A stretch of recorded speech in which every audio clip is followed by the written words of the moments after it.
मी दादासाहेब राणू भालेराव, राहणार उपजुमा तालुका बार्शी. आमच्या स्मशानभूमीची अवस्था गेल्या 50 वर्षापासून कोणी त्याची दखल घेत नाही. ग्रामपंचायत दखल घेत नाही, अतिक्रमण करतायत लोक. तरी याकडं शासनानं आणि संबंधित याच्याविषयी लक्ष द्यावं अशी आमची सर्व ग्रामस्थांची इच्छा आहे.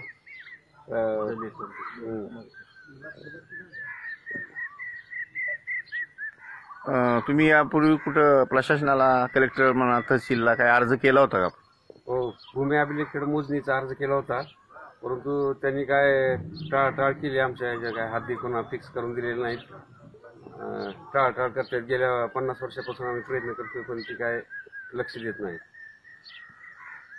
बरं, यात तुम्ही ग्रामपंचायत प्रशासन त्यांना सांगितलं होतं का किंवा ही आमची अवस्था आहे, लवकरात लवकर आमची दुरुस्त करा वगैरे? हो, बऱ्याच वेळा त्यांना लेखी किंवा तोंडी असं सांगण्यात आलेलं आहे. त्यांचं म्हणणं काय आलं? ते काय करू करू म्हणते, टाळाटाळी करते. आणि गटार बाजूने होती, ती गटार आता मधनं सोडून दिली, त्यामुळं प्रेतांचं अंत्यविधी करण्यास अडथळा येतोय. आता काल मोठ्या प्रमाणात पाऊस झाला आणि गावातील एक वयोवृद्ध कांबळे म्हणून वारले होते, तर त्यांचं म्हणजे दहन करण्यासाठी काही अडचणी आल्या का?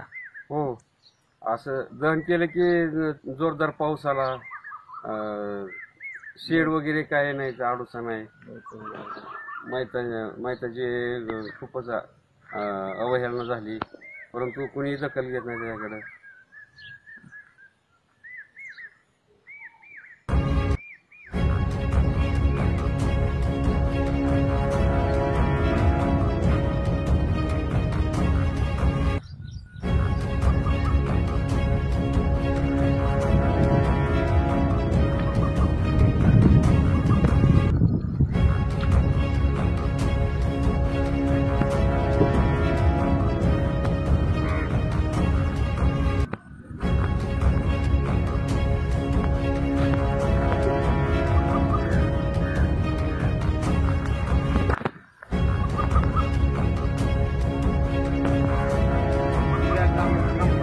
गटर काढून दिली.